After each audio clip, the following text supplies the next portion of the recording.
Welcome to Rauta's Best of the Decade, or more like Favorites of the Decade from 2011 to 2020, Part 2. Now in the previous video I was going through from albums from 2011 to 2013, so 3 first years, and now I'm gonna do exactly the same, picking 10 of my favorite releases from 2014 to 2016. And why starting with 2011? I didn't maybe explain it thoroughly with my first first video that is, but I'm gonna try to do it right now. Now, I'm not the only one thinking that this way. There is no really year zero. Everything starts with 1, like first year, and the decade is finally done when you have start counting from 1 and once you're 10, and that's a decade. The same applies here, but there are two ways to do it. Starting from 2010 and ending 2019, starting from 2011 and starting with 2020. Well, I decided to go with the latter one, and like it or not, this is the way I want to do it. And this video, like I said, I'm going to present you 10 of my favorite albums from those 3 years span. Why not do all of the decade? Because that would take 30 releases, 30 albums. And as such, it would probably take way too much time. And the last part I'm supposed to do with 4 years, so 2017 to 2020. But without further ado, let's start going through the list.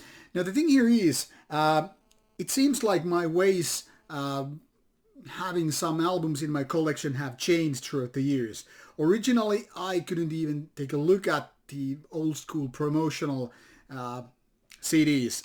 I'm talking about this kind of promo copies, which are just, the slipcase and nothing else. So when I would get this kind of copy, I would, sell it or give it away or whatever, and, well, basically discard it, and then just buy the, full jewel case or whatever digipack release, the full album anyway, not just go with the promo.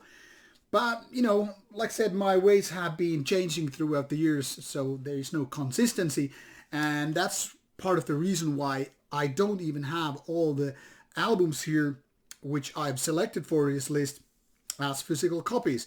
I could actually find 6 of them, which means that I haven't really updated my to buy list. So these are still on my buy list, and the ones that I don't have here as physical copies will be presented to you as Metal Archives links. Yeah, I know it's confusing, and it seems like I'm being kind of a sloppy buying all those CDs. Nowadays I buy CDs rarely, or LPs for that matter, but they're still to buy list. Anyway, let's start going on with the list. And first I go through year 2014, which in my list has 3 albums. Then I have, it seems, 1 from 2015 and 3 from 2016. Why I have to take a look at this list is because I don't just remember those correct years out of my mind like that. Anyway, the first one would be going to a band from United States of America, and that's called Necrophagia. A band that is now split up because the main man unfortunately passed away a couple of years ago. And this is an interesting band because it's released some of my favorite death metal albums, especially the one called Divine Arts of Torture in 2003. Since that, the band hasn't been too active, but like you might remember from previous lists, there was Death Trip 69 from 2011. Curiously enough, the last full-length album called White Worm Cathedral would be on that list. It's a really brilliant horror death metal album, having very rough and grim sound, very much like horror metal is supposed to be. According to Necrophagia anyway, I couldn't really agree more. It's not the most brutal, it's not the most violent, and definitely not the fastest death metal album out there. But throughout the whole track listing here, and there is plenty, 13 tracks and over 50 minutes, it's all the way this kind of grim ways of death. Very much a horror death metal. And I must say, this is a really, really good album, way better than the 77% here on average score. And as such, I would pick it one of my favorites of the decade, and that is ending up on that list. A nice album overall. Now, second on my list would be the one called Alpha Hane with Alpha Apocalypse, which is the debut album by the Swedish band. Now, this is not even Metal Archives, and I don't really understand why. Because the thing here is, this is more metallic than so many bands out there, and I'm not even talking about those, Dungeon synth bands and rock bands. This is kind of combination of rock music and metal music. It's kind of a crusty, it's kind of a punky, but it's also very metallic, kind of a flirting a lot with black metal. Very raw in so many ways, very groovy, but more than that, it's very, very catchy and well written. A great band that also later on released some nice material, and this is something that I really need to upgrade to a proper full album instead of this promo, even though the music is very much the same. And that would be also 2014 release. Now the third one on my list would also be something that I seem not to own as a physical copy. I was shocked by this very fact, given that it's one of my favorite bands, but it seems I have just forgotten. And that one is Origin with the 2014 release Omnipresent. Now this is a curious band for me because basically it's very different than most of my albums on my list, or my collection, that is. It's technical and brutal death metal. They're very kind of hyper ways. And by hyper ways I mean it's super fast, it's super technical, it's super brutal. It just like outplays most of the band. And the curious thing is, with their whole discography out there, I like all of their albums. I mean, they're all really great, and I pretty much have everything. I guess I don't have the first one, and now it seems this Omnipresent one. Anyway, this is a really, really good band. I totally understand why they're getting kind of a weird or low average review scores, because this is very marginal music for marginal people. So I would say most people are not gonna like it because it's just way too technical or way too brutal. This is not the kind of easy to approach death metal, but very, very extreme metal in so many ways. And Omnipresent doesn't make a difference to that. It's not the best out there of all Origin albums, but in my opinion, it's very, very good one. So I definitely give it a chance in case you just like technical death metal in the first place. Now, also one of my favorite bands surprisingly ended up on this list with their 2015 release, and that is Enslaved with the album In Times. Now I do remember why I don't have this in physical format, and the thing is, this went to a colleague of mine, and I'm not even sure if there was a physical copy to begin with, but anyway, back then my colleague had already reviewed 10, so I was like, okay, I'm just gonna add it to my buy list because this is a really good album. Representing the modern ways of Enslaved, the kind of a more progressive Viking metal, if you will. And as such, it's no different in style to albums before or after that. I mean, unless you go really far in the history of the band. But anyway, that was before Rauta, so obviously I wouldn't request a physical copy because already a colleague of mine did for a website. Anyway, really good album, which in my books goes among the best Enslaved albums out there. Maybe not the best, that might be a couple of albums before. But anyway, very, very strong album with these lengthy songs, which is usually not my cup of tea. But anyway, this is something that kind of proves that Enslaved is definitely one of my favorite bands. They have the consistency of making good albums one after another, so there's a clear spot for that, and that is why this is also on my buy list, so to speak. The next one is a very, very different genre, and this is a band that I only found a few years ago for the first time. This one is called Dr. Living Dead, and Cross the Sublime Gods is the album that totally took me by the balls. It's a thrash metal, the modern ways, but also flirting a lot with the past. It especially reminds me of one of my old-time favorites, Suicidal Tendencies from United States, even to a level of the clean vocals on this album. I mean, there's a lot of Mike Moore kind of a thing here going on, but what I really also like is the riffs. They're so catchy, the songwriting is phenomenal, and I like how the compositions are overall.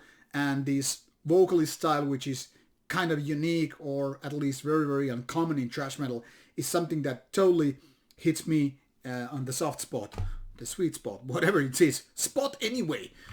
So definitely belongs to that. And since that, I've been a fan of the band. Now, then comes no surprise title, really, because I've been a fan of the band called Enwa from Poland. since before they even had a full album out. And this one is called Exercises in Futility, one of the better known albums by the band, I guess. And this is my favorite Mgwa. It kind of emphasizes all the strong points the band has with its kind of a dissonant, well, or more like, not dissonant maybe so many ways as Icelandic, but more modern black metal in so many ways. Great dynamics, great playing. It's not too technical on the drum side as later on though with Greek's Machine and later Mgwa albums. But still, I mean, there's something really magical with the songwriting. I even had to take a little bit of sip of coffee to just, let the Mgwa feeling get into my brain. Now, all the Mgwa albums are good in my books, but this is something that stands out a little bit more than the others. Mostly because there's something magical with the songwriting. It's not so much unique in individual songs, but the overall feeling of, just awesome album overall. Then one of the newer, well, technically speaking anyway, but also less known Finnish black metal bands is on this list called Flegane. And this is an album called From the Land of Death.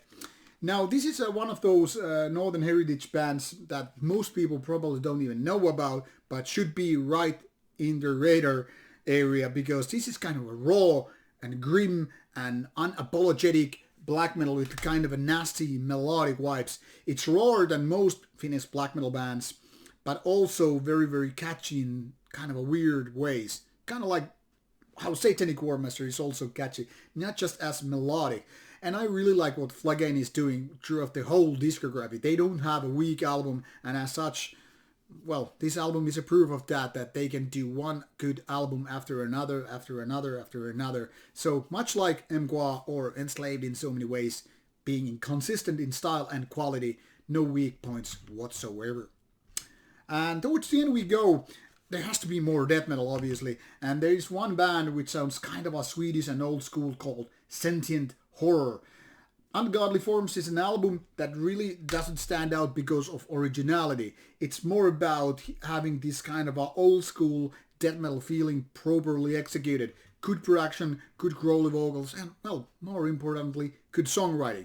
Nothing is really here something that stands out like, hey, this is the death metal album that sounds nothing like nothing else. Really, it sounds like many good albums out there, and that's why it's so good. It's not unique, it's not mind-blowing in the sense of originality, but it does its quality death metal in so good ways. Definitely worth checking out. And then last two albums. This is one of my favorite Greek black metal bands called Raven Cult, and it was also in my previous list with its previous album. This one is called Force of Profanation. The band style is not too far from Flegane. It's once again very rawish. It's also very grim, fast-paced, and kind of relentless. Very Dark Throne-ish in so many ways. That is when Dark Throne was still doing really good albums. And I must say, there is something that really works for me with Raven Cult. Once again, not exactly the most original band out there, but it works for me because there are not too many bands doing this style.